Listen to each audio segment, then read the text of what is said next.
I'm looking to see if our CEO, Dorianne, is online with us, and if he is, we'll begin. Dorianne, are you with us? Aviva, is Dorianne joining us? I know that Dorianne went to see his new granddaughter today, so he may be excused. Wow, how wonderful, how wonderful. How wonderful. Anyway, so before we start, just one more minute, if somebody else would like to share where they come from, and then we'll be able to start this evening's Hershkowitzes. Who wouldn't recognize who, guys?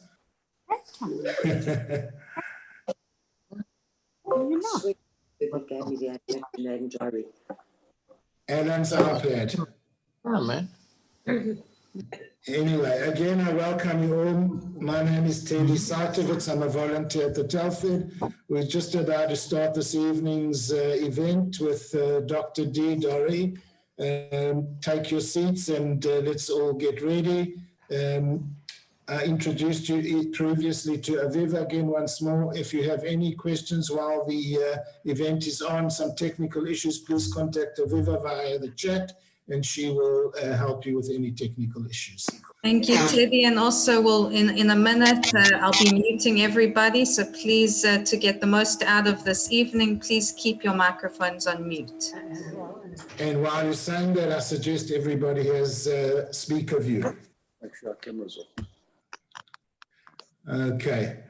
So, again, if everybody's taking a seat, I think we can start this evening. Just a word or two about the Telford.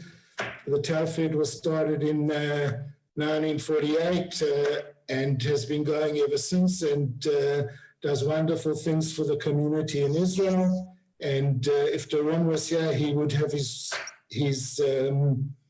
PowerPoint presentation, which I don't have, and there are really wonderful things that the Telford does, and especially now in these pandemic times.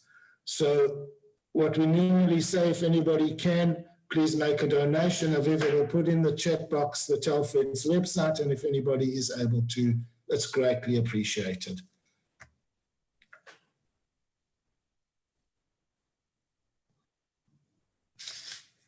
Hello, guys. Does anybody hear me? Yes. There you Yes, go. we hear you. Good. So having said that, a big welcome again to everybody. My name is Teddy Sajtovic. I'm a volunteer at Telford, and I'm really privileged to have Dory with us this evening. Thank you for giving of your time. It's appreciated. Thank you so much. So when we spoke about putting this evening together, Dory came up with the topic, life is tough, but I'm tougher. So we're all really looking forward to that and to get inspiration from you. So while introducing you, I want to use a quote from Nelson Mandela. I don't know if you are aware of the hope and inspiration you offer and the difference you make to so many lives. Dory, thank you for the great contribution you make to building our nation. Nelson Mandela. Dorianne Cara Weil is a clinical and organisational psychologist with over 30 years of experience in hospital, private and corporate practice. She is an internationally recognised and respected inspirational speaker, an expert in personal development and human relations, and has addressed over 100,000 people and facilitated workshops in 57 countries. Dorianne also serves as a mediator, facilitator, and executive coach. Entertaining, dynamic, knowledgeable, Dr. D is a household name in South Africa who regularly appears on TV and radio and is quoted in the press and print media. She was the media psychologist for the Oscar Pistorius trial. Currently, she hosts her weekly podcast, Thrive with Dr. D, and her live show, Coffee and Connect with Dr. D. During this time of corona pandemic, she is a sought-after international panellist and global speaker on mental health and post-traumatic growth. Recognitions include South Africa's most influential women in government and business lifetime achiever, CEO magazine. ABSA Jewish Achiever, Cyril Harris Humanitarian Award. Rotary Paul Harris Award. Professional Speakers Association Education Hall of Fame. Dory, thank you very much for being with us this evening. Over to you. Thank you very much. And I think that, first of all, I would just like to say what a pleasure and honor it is, Teddy, to be talking to Telfed, and I really mean it. You know, I talk to many people who have gone to Israel or who are thinking of going to Israel, and they always highlight Telfed in so many capacities. First, you know, as a launching pad, as a place to go where they're going to feel welcomed and directed and connected to so many people, and a landing ground. So I think the organization is so central. And it's always strange to me to hear almost everybody who talks about Telfed from South Africa says that I'm a volunteer. So it's, you know, just many volunteers from South Africa, and everybody pulls together, it seems to me, to see and to share the importance of the organization. So it's such an honor and a great pleasure to me to be able to connect with you and to talk about this subject, because, I mean, even when we spoke about what the topic should be a little while ago, I think that it was always relevant then. It's been relevant all the time throughout our lives, especially during COVID, but never as relevant now. Because I think with the second wave, you know, just kind of and going through the whole world, the pivoting, the hope, the creativity, the reinventing is still going on, but people have become disillusioned. Again, you know, taken a few steps back. I don't know if you're experiencing it. You know, Israel is a unique place. Israel going to lockdown, but then, you know, they kind of call it soft lockdown. It's lockdown, but you can go to the beach. And it's lockdown, but you can see your friends. And it's lockdown, but we'll kind of find a way. So, you know, it's tough, of course. But somehow other people, I'd say probably more than any other people, somehow make a plan to carry on and to keep connected as usual. And when I first started addressing people and considering myself, what this whole pandemic really was all about, my first real exposure to thinking of it very, very deeply actually came through a commission that I got right at the beginning. And many of you know Investec Bank, of course. And they were fairly forward thinking. And I have to start with this in an applauding way, because they were considering their many clients who were doctors. And these doctors, they felt, might be called to serve on the front lines. And they were preparing for them and helping them in all sorts of ways, anticipating some of the challenge and hardship that they may be going through. Some of it was going to be isolating themselves from their family. So they were doing deals with certain hotels, helping them financially. And also they were really innovative in recognizing that, honestly, this isn't only going to be a health pandemic at all. And they were absolutely correct. It was going to be not only an economic issue, but also a mental health pandemic, where they would be very, very challenged and affected. So what they did is they asked for 3 videos. They were short, quite challenging to produce, actually, videos that would partner the doctors in the front lines as they had to do what they had to do under extremely difficult circumstances. And thinking back to that, which was, 8 months or so ago now, speaking to some of them in preparation for this, you know, the one was almost prophetic, because what he said was, you will see that the difference in this time between any other challenge or disaster that we have had to deal with, not only as a whole nation, but most particularly as doctors, is going to be the uncertainty, the feeling of loss of control, but particularly the uncertainty. And I said to him, can you unpack that a little bit? And he said, sure. He said, I was a doctor at 9/11. I was there. And as disastrous as it was, and as traumatic as it was, after a while, we knew what we were dealing with. We knew how to help the people that we needed to help, the ones that could still be helped. We knew that we couldn't get sick. We knew the numbers of people that we were dealing with. We didn't have to think of maybe being isolated from our usual support system. There was no way that we had to consider stepping up and stepping in for families who are not going to be able to be with their loved ones at a time in their lives where they absolutely need them and need to see their faces and have to hold their hands and see them the most. And when he spoke about that uncertainty, which was going to affect the doctors, he was also talking about the uncertainty that affected us all. And so what I've really seen is the whole springboard of emotion that we're going to talk about that is partly related to feelings of loss of control, but particularly not knowing even when the future is. Never mind not knowing when what the future looks like. But we can't say, okay, in 6 months' time. We talk about a new normal, which I find very difficult to talk about because there's a kind of a sense of resignation with it. So this is how it's going to be. I always want to say for now, or yet, or something like that, not just accepting that this is a new normal in perpetuity. So it really is to do with no one being able to be definite. We know more what we're dealing with, but we still don't know everything. We know more about people's responses and how to cope with it. People are working on vaccines, but all of it is still very, very uncertain.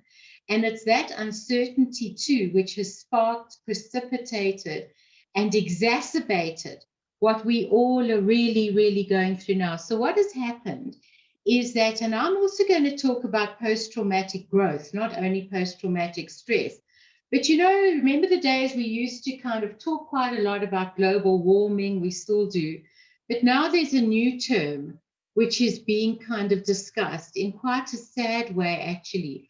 We talk about global mourning, and mourning comes with loss. And it's not only, of course, the devastation of loss of life, it's all kinds of losses, loss of predictability, even loss of a sense of self. I've spoken to so many people who say, I don't know who I am anymore. And I say, what do you mean? And they say, I behave uncharacteristically. I've got to retrench people. I don't retrench people. That's not who I am. I look after my staff. There's loss of money. There's loss of jobs. There's loss of connection, most particularly as good as the Zoom is. And we talk about, physical distance, not so much social distance because we want to stay connected. But there is still that loss. There's loss of the hug. There's loss of the eye contact. There's loss of sitting around a table, freely with your family, not in this very unusual way, and just kind of feeling the space and the relaxed nature of the connection. So, in its turn, made women who were mothers or who had other jobs now have to become teachers. Fathers have to become, not that fathers can't mother or can't parent, but it's changed the predictability and the kind of way of doing things. So, what you see in terms of all of these losses is a grief reaction. And when you talk about the stages of grief and what happens, we all know about it individually with individual grief and loss. And the person who wrote the most about it, the doyen of that, I'm sure all of you have heard about her, is Elizabeth Kubler-Ross, who initially spoke about 5 grief stages. In fact, there's been a 6th one that was added in 2017 by one of her very erstwhile and renowned colleagues, who had to get permission from the Kubler-Ross Foundation to include this, which he did. And I'll talk to you about that a little bit later. But the 5 main stages of the grief cycle we are seeing everywhere, not just only in individual loss. So the first one is denial. And I mean, do you remember in the beginning when all of this hit, oh, it's not going to be so bad. You know, in fact, we've just got to focus on the positive. You can see the sky because there are no planes, you know, flying. And, you know, it's really not much more than the flu. And people are making a huge fuss about it. Denial is interesting. We kind of know the power of denial when we go through something that's very difficult in our own lives and losses. And denial is really there for a reason. It serves us. It helps us slowly. It's a numbing kind of thing. It's an ability to not feel the whole onslaught immediately of what you have to deal with, because the shock and the immediate response of that would be overwhelming. So there's often that kind of period in the beginning. And sometimes, especially kind of with other losses and even with this, sometimes there's a kind of periods of, you know, especially the Jewish people do this very well. They're good negotiators. So they bargain, and they bargain sometimes with themselves. They bargain with the Lord, and they make pacts sometimes.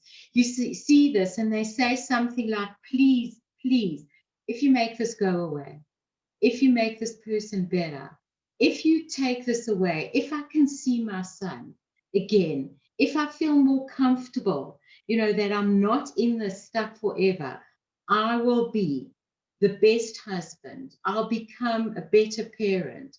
I will become more religious. I'll do a deal with you, Lord, or otherwise I'll do a deal with myself. And it might be a little bit irrational, but people kind of want it, some help or some partnering or a promise to themselves. Not everyone, and not so much in a global situation, but that is the second stage. And then after that, there's some kind of anger sometimes, which is normal. How could this happen to me? Why do bad things happen to good people? I was just at a stage of doing this or that with my business or with my family. Then this had to bloody well hit us. And it's not fair, and life isn't fair, and there's anger. And there's anger sometimes to authority. How can you put us under lockdown? Because now you're increasing economic uncertainty, huge instability on top of this virus that we have to do. And so there's a lot of external blame and anger. And then after that comes this feeling of really, okay, there's the beginning of the reality of it, where there's sadness. Look, this is a really sad thing. It's a fact. You know, it doesn't mean that I believe that it's here to stay, but I do have to begin to believe that it's something that I have to start dealing with differently. And those kind of feelings of having to accommodate it and the sadness of it and the reality of it sometimes lead to this feeling of acceptance. Once again, not that it's going to be there forever, because one of the things of being tougher than life, you being tougher than life is tough, is to do with realistic optimism. And that is one of the things that really sees us through. The fact that there is light at the end of the tunnel, and how that's played out in the lives of so many writers who write about it, political leaders, because that I always feel very touched when I hear that quote of Nelson Mandela, because, you know, I remember what he and Ahmed Kathrada said once, when I said, how did you keep going for those 27 years? And he spoke about purpose, and he spoke about the support of the collective community who were behind him. But most of all, he said, you know, we still were fighting the struggle, just in a different place. It was never, ever giving up. And there are many people who've really spoken about that. And so with that level of acceptance also comes creativity, innovation, this word pivoting, which was everywhere a little while ago. It's kind of died down a bit. We pivoting. I would always have these images of kind of demented ballerinas who were turning round and round and round and pivoting on the stage. You know, got tired of these kind of buzzwords. But what people meant is that we have to reinvent ourselves. We have to be adaptable. So from the sadness into the acceptance came a realization that we have to adapt for now, and make things work, and maybe we'll learn things that we'll be able to carry with us going forward. So the springboard of emotion that has really been elicited by this is really some sadness, some anger, frustration, huge stress reactions. And there's a part of it, and what we've been talking to people about is, some of these feelings are normal reactions to a very traumatic situation. If you are going through stress, if you're going through some sadness, you've got to know that it's appropriate for the situation that we're in. I would find it quite strange, and I would think that people might be still in a lot of denial if they said, I haven't had a moment. Some people say that initially, in South Africa with their 3 weeks of lockdown, which was a sprint, we didn't know that we were in for a marathon, really, with that they quite enjoyed it. They kind of took it as, they knew that was what was going on globally, and they didn't enjoy that at all. But personally, they had all kinds of ideas of taking time out, taking stock, reevaluating goals, having and also very unrealistic things. I'm going to learn 3 languages, read 10 books, become thin, during this time, do exercise every single day, clean my house in a way that it's never been cleaned before. Yeah, how did that work out? Ask people if they did that over that period of time. Most of the time didn't even scrape the surface really of that. So there are lots of feelings that have emerged which are expected. But the fact that they're expected doesn't mean that you don't have to know how to deal with them. You still do have to know how to deal with them, whether they are expected or not. But one strange thing that happened, one positive thing, is that it started taking the stigma out of mental health a little bit. There was this, people were talking more openly. They were more self-disclosing, even on Zoom. They were becoming more vulnerable. We started talking about COVID conversations. COVID conversations were longer conversations, more real, more revealing, less than just hello, how's it? More, how have you been? Because there was a recognition that everybody is feeling it in some way or another, in their own idiosyncratic way, and in their own loss, whether it was jobs or money or contact or worry about parents or whatever it was. And that kind of feeling also served as connection in some way. Well, we're all in this together. We're in the same boat.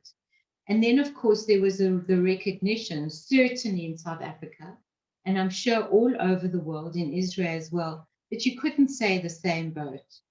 We're definitely not in the same boat, certainly not here. We were in the same storm, and the storm was affecting people in unique ways. But there was the recognition that some people were on broken rafts and other people were on ocean liners. And so what it also served to do was this pandemic acted as an incubator, personally, relationally, and socially, and in every way.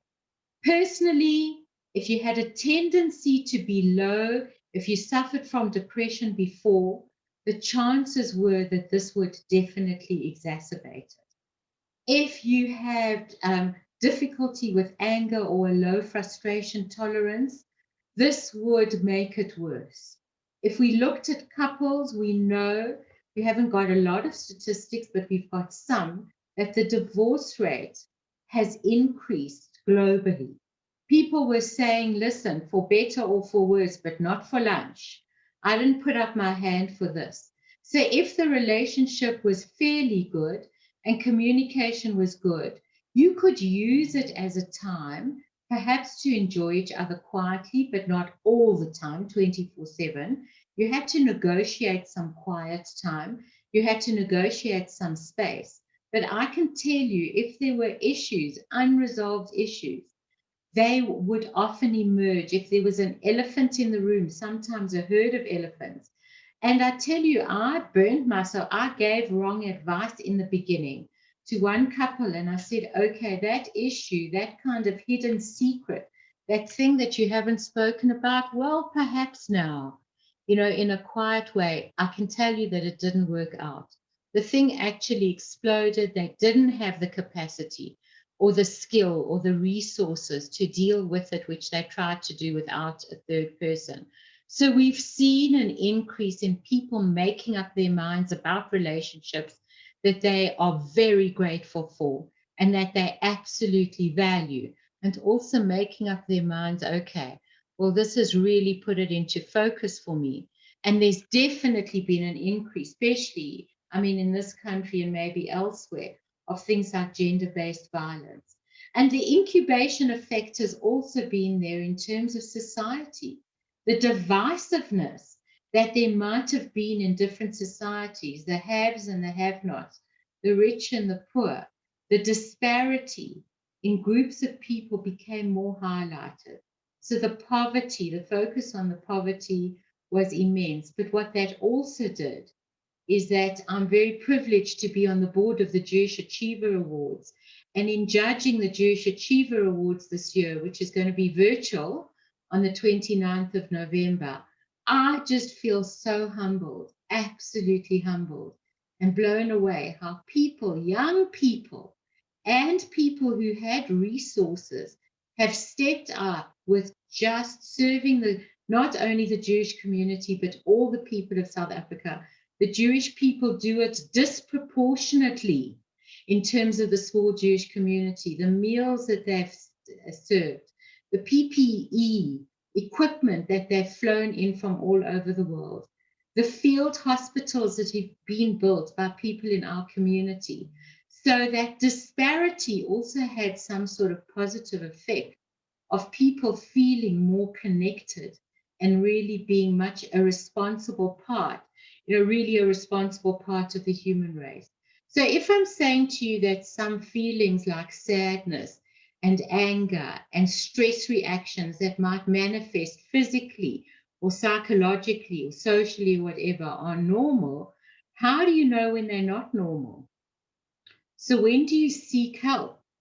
Because there have been all kinds of helplines that have emerged because of the fact that there's a mental health pandemic.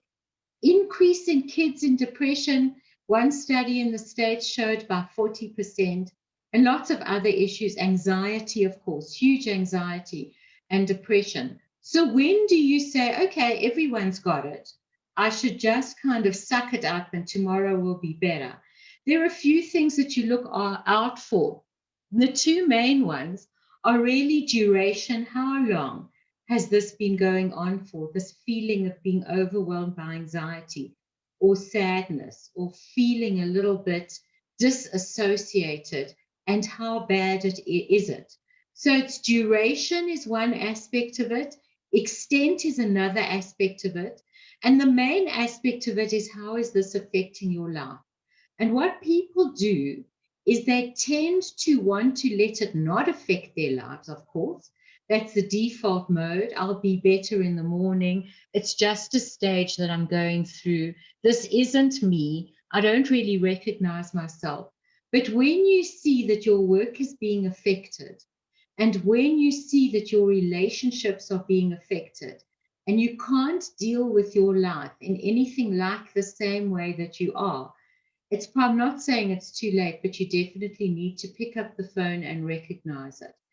But because we're strong and we're tough and we're tougher than life, it is not the default reaction of people. The default reaction of people is to say, let me just carry on another day. I don't want to worry anyone else in my environment. They've got enough on their plate. I'll just put on the mask as best I can. And what is really, really interesting and important, and I can tell you that actually doesn't work. We have to behave in a way that in many ways is not what we want to do. In many ways, it's counterintuitive. And we talk about leaning into the feeling. And leaning into it means not being allowed to be overwhelmed by it necessarily, but it really means recognizing it, and recognizing it quite early on. So what we say is, if you name it, you can tame it. If you feel it, you can heal it. If you face it, you can begin to embrace it. And what we know for sure is that if you don't own the story, you cannot define the ending. If you want to write a better ending, you have to know that you've got to own the story. So that is different for many people who don't usually behave in that way. Awareness and recognition is the first step to doing something about it, to change. And it also means the ability to accept a degree of vulnerability, that you are a member of the human race, that you aren't coping sometimes, that you do feel out of control sometimes, that you are going to recognize it, and that you can do what I'm going to talk about now, is have a support system, which might not necessarily be a professional person. And I can tell you, I've had certain times of this whole thing myself, where eventually I had to recognize, my girl, you're not invincible. You've got some of the signs of burnout that I was talking to the whole rest of the world about. I could see it. The Zoom was like 9 hours a day, especially towards like a few months ago, before I put some boundaries on it. There were no time zones in my life. Working all around the world in different time zones, it didn't matter whether it was 3 a.m. in the morning, because it was 9 a.m. somewhere else. Weekends became weekdays, and I wasn't doing what I was saying, and that was to do with self-compassion, putting boundaries in and finding a support system. My son, who I told you, who's writing hectic exams now, went through a stage, thank goodness it was short, because he recognized it. I think I didn't want to see it, because you're in denial a bit with your kids, where he said, Mom, I'm not coping with this. I'm not playing sport. I'm not seeing my friends. I'm not going out at all. I'm not taking time out. It's cold. It's winter. I'm sitting in my late father's study all the time, being locked in like that, listening to a droning voice on the computer and watching a screen. And I can tell you the reality is that I'm not concentrating. I pretend that I'm learning, but I'm really not. So when he named it, we could begin to address it. When he named it, we could do something about it, like giving him a break and beginning to tame it. So I'm saying to you, look into it and do something. Now, sometimes it's kind of more intense than that, because you get people, a lot of people, who go into a whole story of their mind of catastrophizing. Sometimes I saw it with some of the doctors. What if I'm not good enough? What if I don't know what to do? How can I deal with these people one after another? I'm not dealing with it well without a break. And a lot of it was projecting into the future with what if. And what happens is that kind of there's a biological pre-programming that really kind of affects a lot of us. And what it is that we pre-programmed in our primitive brains for survival, which means that when there's danger, when we feel a bit out of control, it tends to get carried away, and we go into some kind of a reaction mode instead of response mode. It comes out of the amygdala, which is the primitive emotional part of the brain, where we react, and we react with panic, and we can't stop that reaction, instead of being able to slow down, to think, to look at the reality, to look at the facts of the situation, and how we move from that primitive brain into the neocortex part of the brain, more the survival adult part of the brain, where we can think. So sometimes talking to people about it and having them aware of it, what we do is when they start getting carried away like this and being triggered and on their own kind of journey of, what if you go out? What if you get sick? What if, and we had it recently, I had it with a couple where the man thought that his wife was just being so oppositional because she didn't want him to go out, and he had to go and have some important meetings. And he was saying to her, you're not a team player. And what came out was that I'm really scared. Actually, it's because I love you so much. Every time you step out of here, I see the statistics on the television, and what I imagine, and I do this whole journey in my head, is what if you get sick? I don't know how I'll ever cope. What if you contract this? And she would go on this whole thing. What if you don't survive? What if our children land up? I mean, it was catastrophizing. It didn't have much basis in reality. And when she could come back into the present, and when he could hear what the fear was, we could start dealing with it. Okay, what will make you feel better then? If I promise not to go into an enclosed space, if I promise to wear the mask all the time, if I sanitize, if I'm particularly careful, how can I reassure you that I've heard you? I've heard you properly, and I'm going to take your feelings into account. So you have to create a space sometimes between the stimulus and response where there's a gap. Between every stimulus and response, instead of you filling the gap with all of these catastrophic thoughts, you stop. And our grandmothers weren't so stupid when they said count to 10 or count or take a deep breath, breathe a couple of times. It was all really designed to get perspective and to slow you down and to say, right, let me look at the facts. Let me be more in the present than in the future. And sometimes you say, okay, what would you tell a friend if they were in this kind of situation? To get them to slow down and to be able to respond rather than react. And these negative thoughts sometimes, these fears are like Velcro. I mean, they stick like that. The positive thoughts are more like Teflon. And that was always like that because you had to perceive danger. You would either eat or be eaten.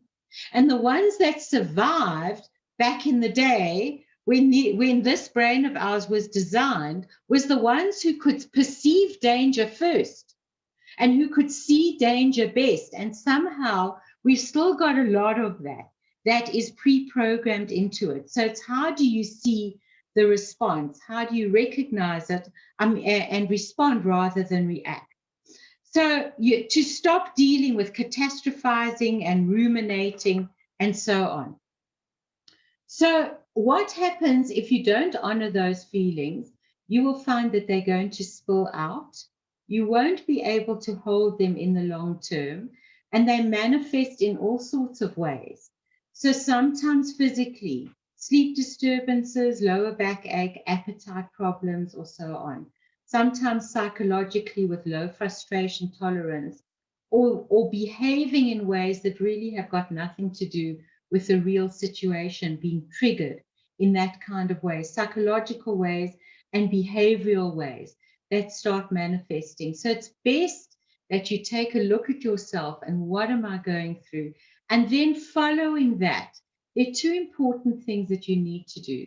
The one is that we forget about self-compassion. Many of us, let me say women in particular, are nurturers and caregivers, which is a wonderful role. No one ever wants to mess with that. But quite often, they put their own needs last. Sometimes they don't have enough of sense of personal entitlement.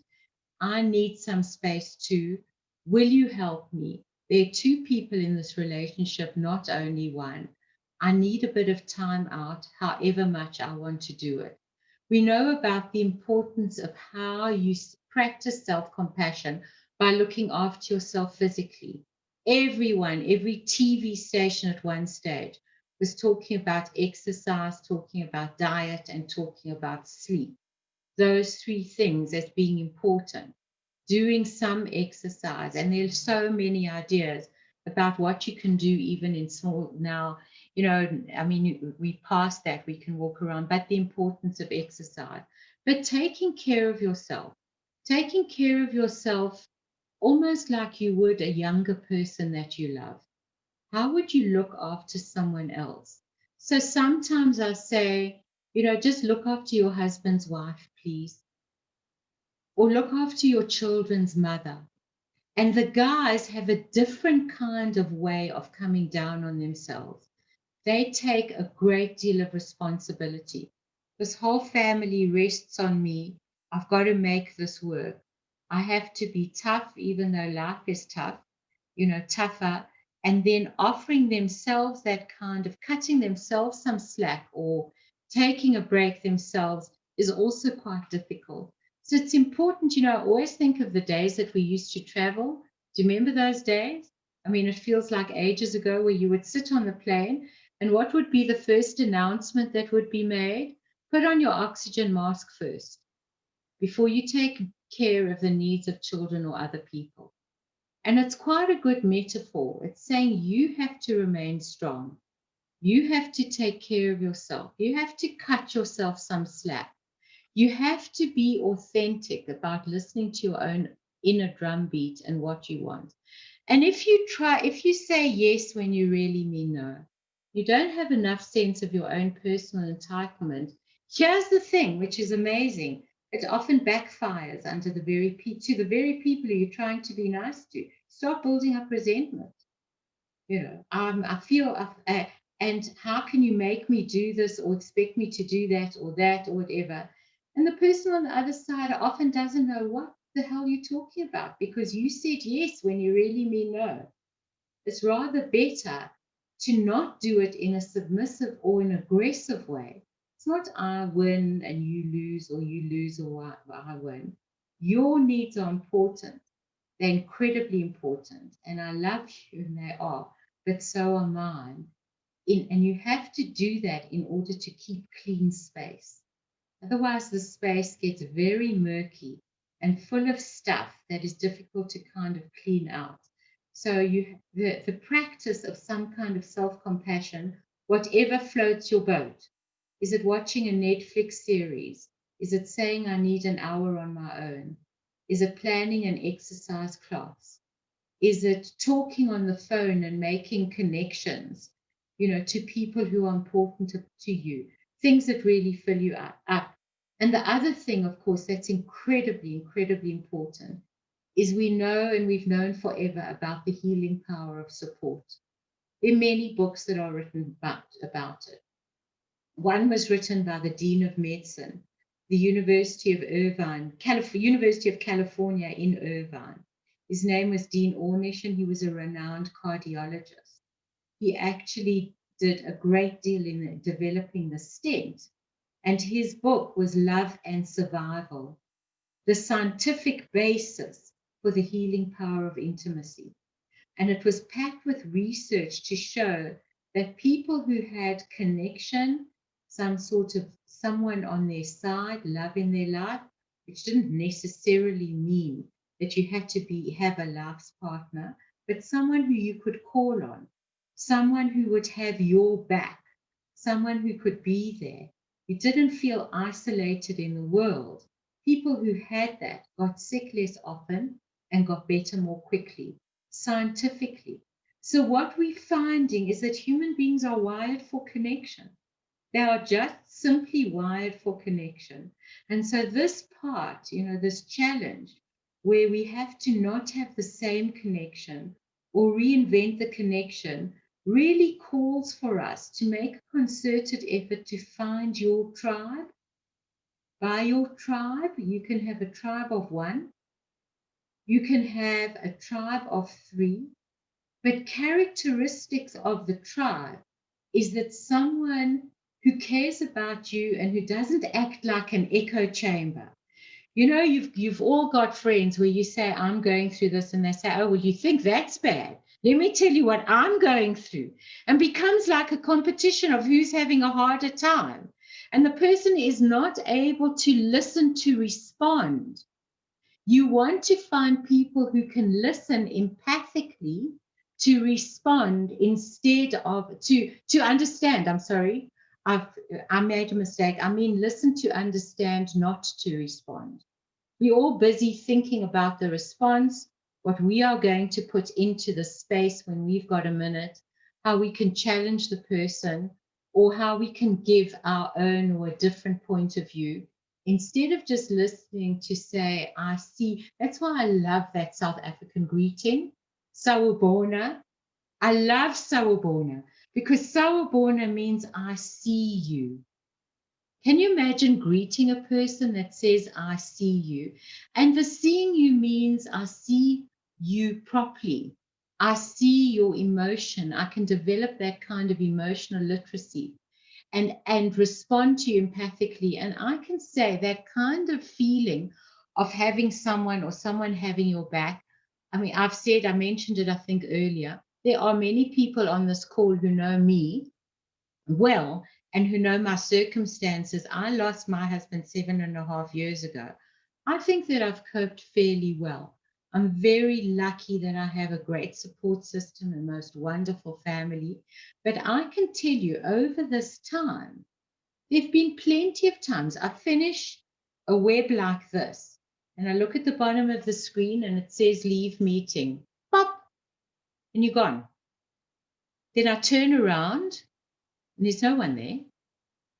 My son happens to be living here. My daughter's in it. Do they care? Of course they care. Do I have people who care about me? Yes. But you have to interrupt their life. They're not there to say, well, how did it go? I know you were anxious about it. Was it good? What was the response like? Or whatever.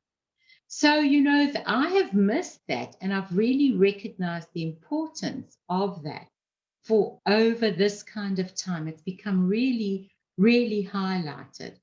And what's interesting with empathy is when people feel bad about feeling bad, like I should be stronger, I should be tougher than life, I shouldn't be weak, I've got to just get on with it, suck it up or carry on, and I'm ashamed for feeling these kind of things.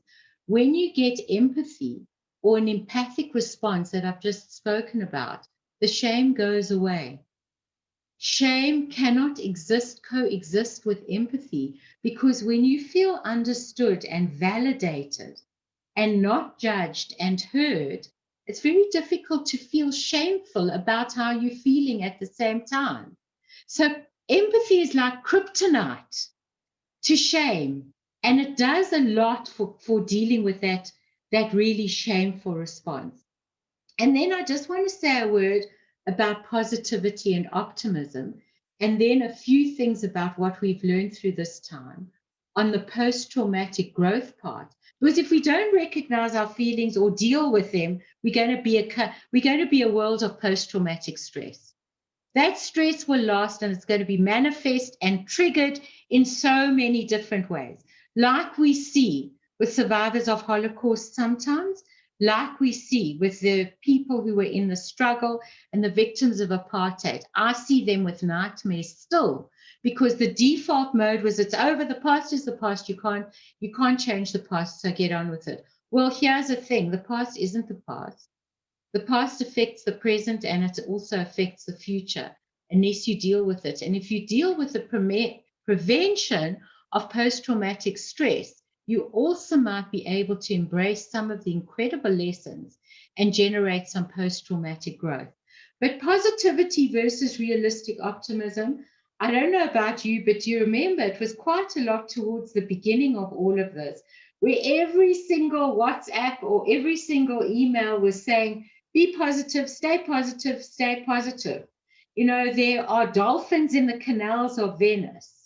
We're seeing all of this stuff, the world is becoming a better place, and just be positive. And that served to make many people feel guilty because they were scared, and guilty because there was anxiety and there was sadness and there was uncertainty.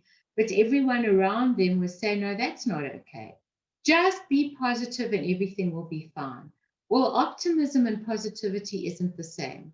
Sometimes that positivity means just push the stuff under the carpet, such like your emotional carpet starts looking like the Alps after a while and is going to explode in your face.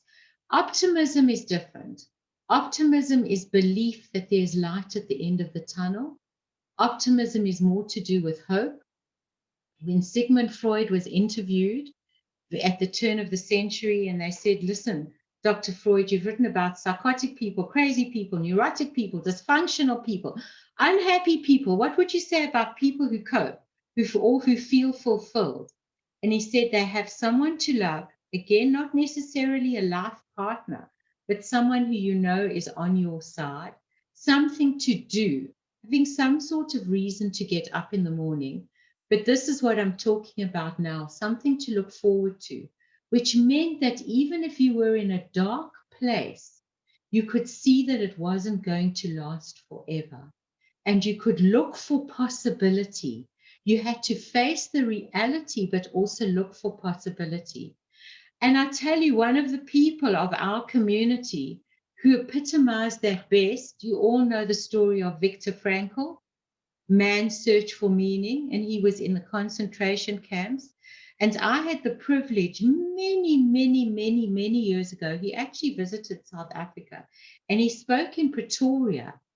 And I went to that speech and I was sitting there in the audience. And this great man came onto the stage and he just said nothing. And he just looked at all the people. And then I started panicking and I thought, he's forgotten. He doesn't know how he's going to start. He's drying up, because that was my own fear, which I was projecting on him. And then he started talking. And he said to this audience, the reason that I survived the concentration camps was you. I've never seen you before. I've never even met you before. But in my dreams, I've said these words 1,000 times. And he went on to talk about how he knew that he had to get out to tell the story, how he had to deal with what he was going through inside himself, despite what he had to deal with outside of himself, or rather in addition to. And having that kind of belief that he would get out of there, and that there was this important story to be written and to be told, and people to generate hope in and to inspire, was one of the most important thing that kept him going. And it's one of the most important things that's keeping us all going too, knowing that we will get through this. It's a new normal only for now, and that there's a different kind of way, and we're going to value certain things differently. So what it served to do from a post-traumatic growth point of view, or a growth point of view, is that people say that they're doing self-audits. Instead of auditing their companies or their businesses, they say, I've stopped, take stock, re-examine my goals. Where am I going? Where have I been? How do I want to use my energy from now on? What are my priorities and what's important to me? And almost every time people say they recognize the priority of relationship, they recognize with gratitude the priority of family, they recognize the meaning of time, because initially they were forced to spend it differently, in a way that they didn't recognize before. And there's been this overwhelming feeling of importance of those kind of things like connection, and a recognition of other things. Sometimes they're not even huge things. I've lived in the same house for many years, but I've never been at home over winter where I've sat in the winter sun ever. I didn't even know there was such a thing as winter sun. Summer was hot, winter was cold. You stayed inside in winter, or went about your business, or went out. I just saw my patio. I heard the birds. They sounded so loud. I remember once saying to my kid, were the birds always so loud? Because I never heard them before. I never recognized the privilege and beauty of the environment that I was in an overwhelming way before, like that. And people were talking about it in terms of their own life very differently. They were also saying that they recognized their strength, their toughness over a tough life in terms of resilience. They were finding ways of coping. They were finding ways of being flexible and adapting without breaking. They said there was a strength inside them that had to come out to face very difficult challenges in many ways that they didn't even really know they had. So they started saying, I'm quite good. I'm quite resilient. I'm a strong person. I can deal with issues. You know, this has proven it to me. And I'm feeling quite proud of my not falling apartness, if you like, the fact that I can continue on and be tougher. They also said things like, you know, I've got a renewed humility and a balance between what is and what isn't under my control. You know, sometimes I deal with quite a lot with very senior executives, and they were the kind that's used to say, oh, for goodness sake, I'm in the driver's seat of my life. If the circumstances aren't right, I'll just change them, that's all. I can kind of be in control and do anything. You know, well, they've had to realize they can't. No one could wave a magic wand. You have to just deal with it in the best possible way. So that the balance between what is under your control, some things are, and I can check the web for. I think Cyril is talking on my phone. I'm sorry. I'm sorry, my phone is just talking. Sorry. That's modern technology for you.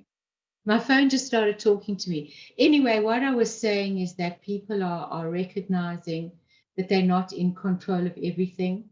Sometimes faith has become, I need to partner something, universal energy, my religion.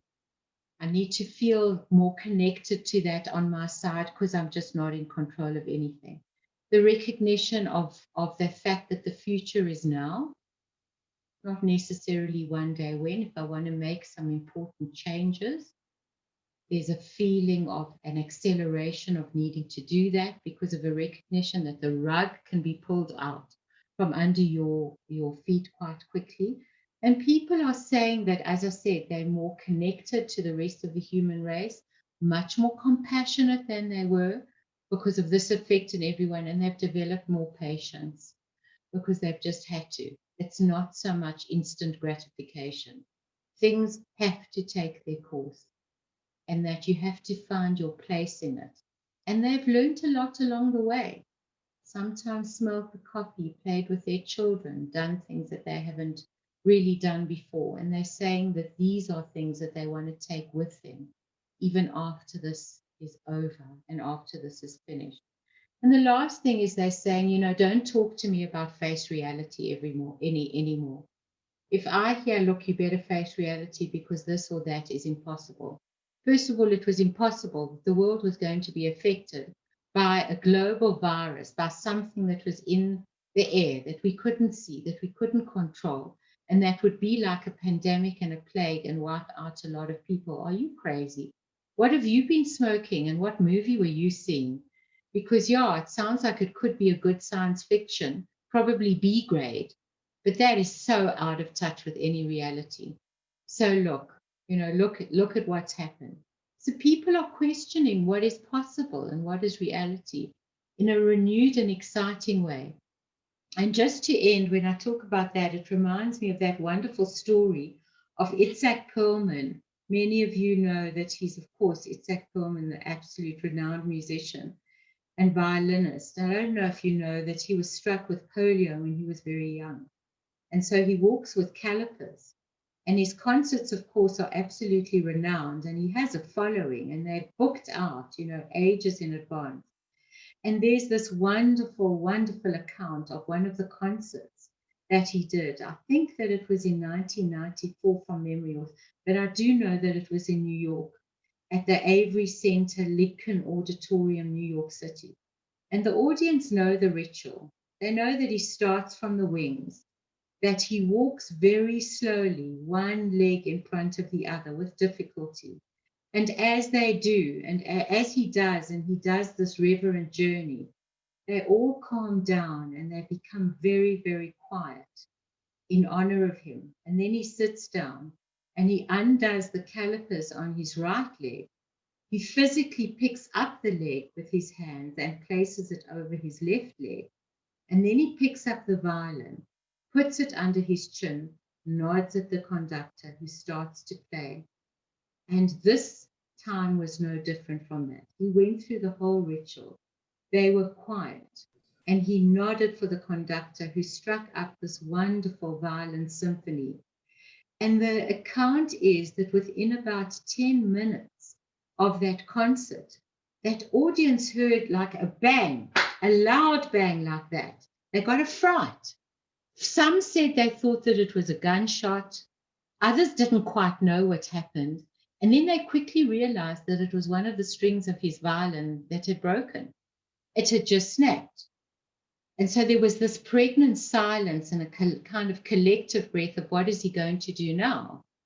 Because there weren't that many options. Either someone had to bring him a new instrument, or he had to walk off again with difficulty, or he had to change the string in front of the people. Because the one thing they knew for sure, reality said that it's impossible to play the violin with 3 strings, you have to have 4. That audience knew it, the conductor knew it, certainly the orchestra knew it, everybody knew it. So when he nodded at the conductor to play again, the conductor just shrugged his shoulders and he kind of held up his hands and he said, you know, like, what are you talking about? And he deliberately nodded again. And the conductor thought, okay, I mean, maybe the guy's lost it, but he started conducting the orchestra again.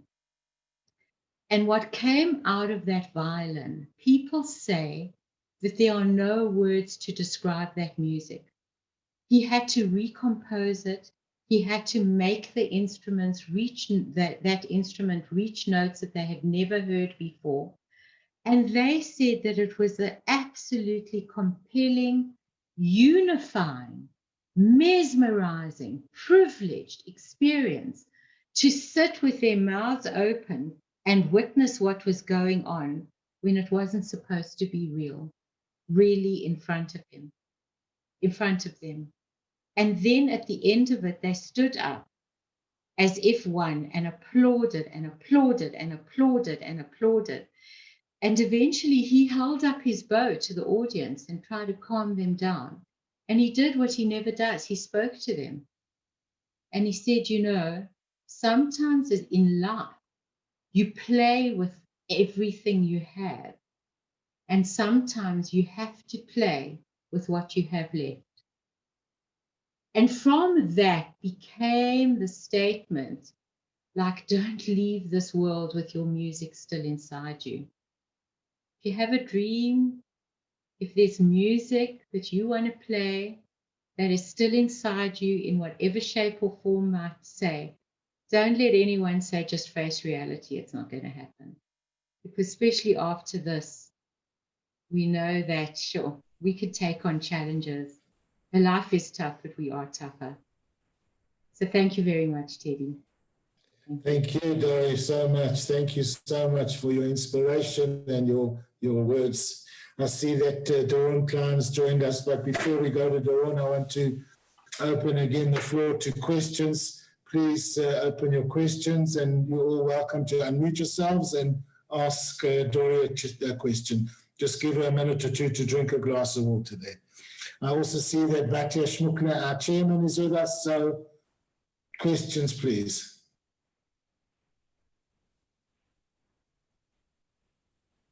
I know it was very long. I'm sorry. I tend to get carried away. It was okay. It was okay. I thought it was outstanding. Thank you so much. We were just on another call, and that's why we joined a little bit later on, and so apologies for that. I appreciate you joining. Thank you. Thank you for those words. Thank you. Thank you for your inspiration.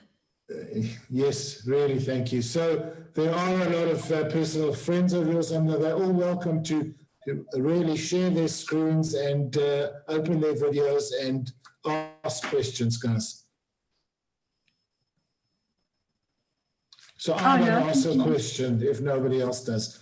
I wanted to, you spoke about setting goals and expectations. I wanted to take the time and learn to play the piano, but it didn't work out. So can you suggest how? Well, I can say that it's never too late to have a happy childhood. No, what I mean is because you didn't do it now, it doesn't mean that you still can't do it. So I would say it depends how badly you want to, Teddy, and what you might have to give up in terms of something else, in terms of making time, in terms of saying, you know, if I play the piano, I just believe that it's something that I've always wanted to do and enrich my life. And then the next step after that, and I'm talking to myself too, because there are a lot of things that I want to do, but I haven't done. The next step after that is the Nike technique. You just do it. You make the appointment with the teacher, maybe pay an advance that would spur you on and say, I'm going to have these lessons. And you give yourself, you can say, you know what, I think that it's going to be nice and I want to. So I'll give it a month. And if I'm loving it, then I'll be more motivated. And if it was a mistake, I'll say, well, it didn't work out in the way I wanted it to, but I still had fun. Good. Does anybody else want to ask? I see we have a question. First of all, Dr. Dory, thank you so much. That was incredible. I know I got a lot of inspiration, so thank you so much. We have a question here from Pam Seidel. You mentioned that an extra stage was added to Elizabeth Kubler-Ross's stages of mourning. Can you elucidate? Thank you so much for reminding me, and I didn't tell you what the extra stage is. The extra stage was added by somebody called David Kessler, who, as I said, was a colleague of hers.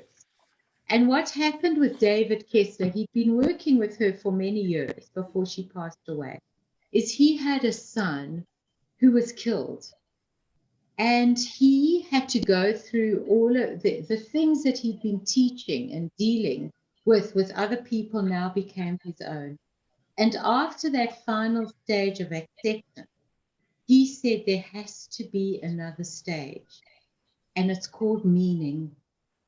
And I'm going to, describe the fact of, I need to find something, some meaning in all of this, to move away from it only being, having to just accept it, maybe reinvent, but this really traumatic event. So that's what he did. He called it meaning. And I guess some of the things that I was talking about in the end fitted into that. The danger with that stage, and that's why I don't talk about it together with the 5 stages, is that people want to do it too quickly. I must find meaning in this. I must find meaning in it after you're in it, or you've just been through something without kind of really facing it. And that's why I think, our Jewish way of doing things, if you look at the Jewish way of mourning, it's exactly what I was talking about. You have to face it. You have to feel the healing power of support when you're going through it. You've got to face it in the face in a way that some people think is fairly cruel because it's really there. You're not meant to do much to administer to everyone. You're meant to take care of yourself and have other people take care of you. And that's all, it's not a mistake. It makes you go through it. And then afterwards, you say, he says the meaning was the joy, the gratitude, what I found and what I had in my son's life. And I'm just, I have a legacy from him. And that's what I hold in myself. And that was his meaning. And so it's how you understand it, afterwards, but down the line.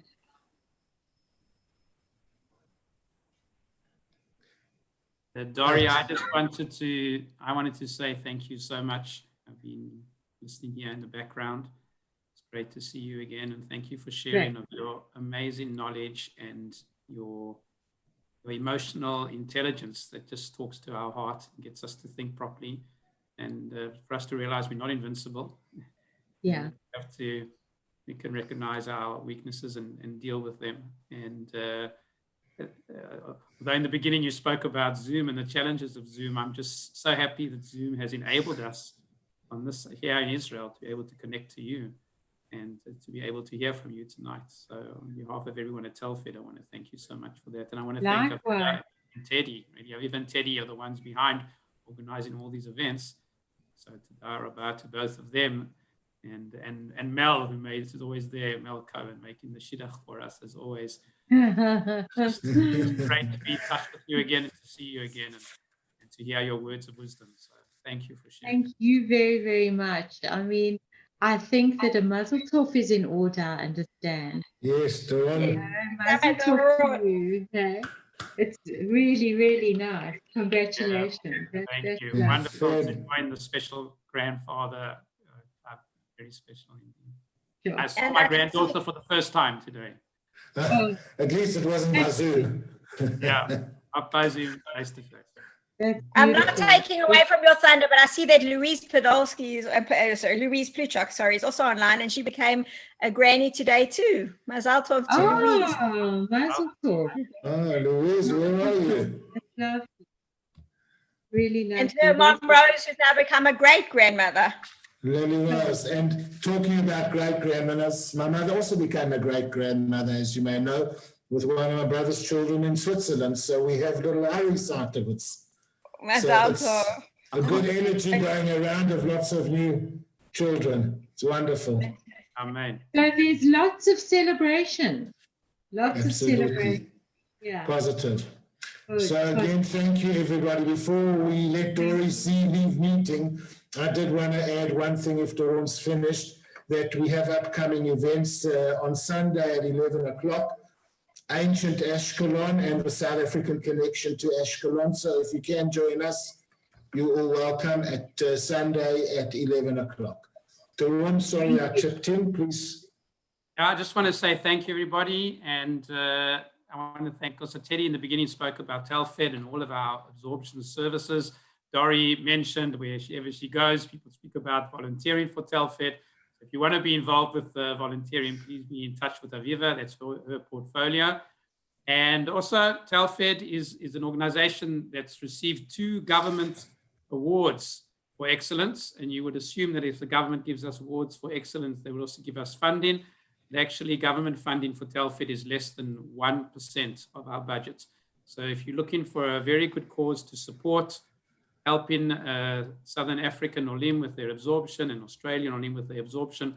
So if you're looking for somewhere to give worthwhile donation money, please go to the TELFED website and please donate and help us with our guitar services that are helping so many people at a very difficult time. It's very easy to donate via the website, and Aviva will put the address on the chat. It's very easy to find. Thank you. And I just want to say, I didn't see my sister, and she's my sister. I could say sister-in-law. I didn't see you at the beginning. We miss you, and it's lovely to see you. And many of my other friends here, Steve, Handler, haven't seen you for ages. Roy and Les, Helen is here. So, this is a tribe. The tribe as well. A village. Also a village. Dory, I didn't know you'd still recognize me. I'm flattered. You look wonderful, as good as ever, Steve. I also see your name on your picture, but it really wasn't that. No, give it away. Thank wonderful. You. Thanks, everybody. Wonderful. Thank you. Thank you so much. We look forward to seeing you all at the next event, and be well. Have a good night, everyone. Have a good evening. Thank you very much. Sorry. Thank you. Good night, Dory. Bye. Good night. Thank you guys for joining. Until the next time.